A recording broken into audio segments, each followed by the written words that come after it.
Non c'è spazio per le interpretazioni, l'ultimo aggiornamento del bollettino di ARPA è chiarissimo, già da questa sera e fino a domani pomeriggio nel Bellunese il tempo sarà spiccatamente perturbato, con piogge molto abbondanti fino a 140 mm in Agordino, 120 in Cadore, innalzamento dello zero termico e quindi della quota neve oltre i 2000 metri e venti di scirocco da forti a molto forti in quota, uno scenario da tregenda dopo la tregua di oggi. Questo quindi ci impone di non abbassare assolutamente l'attenzione, anzi di mantenere un livello di guardia molto alto, sperando che ovviamente queste precipitazioni non determinino poi danni gravissimi. Così il prefetto di Belluno al termine del tavolo tecnico a Palazzo dei Rettori, che ha riunito i rappresentanti della grande macchina della protezione civile in stretto coordinamento con l'unità di crisi della regione. Già ieri, imprevedibile e circoscritto al centro di Feltre, il vento fortissimo ha causato lo scoperchiamento del tetto di un fabbricato in via Panoramica che è volato sulla sede stradale e ha colpito un'auto in transito.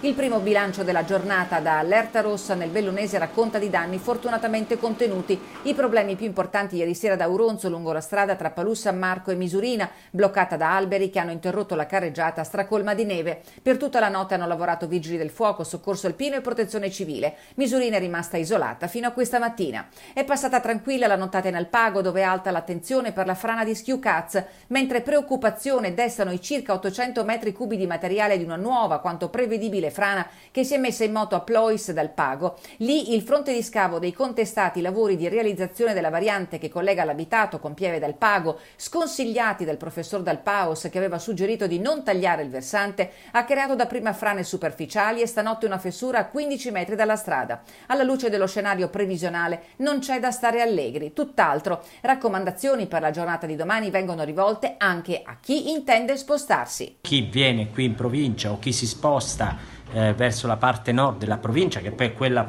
maggiormente interessata questa volta dai fenomeni temporaleschi e dalle raffiche di vento, che usasse tutte le cautele del caso.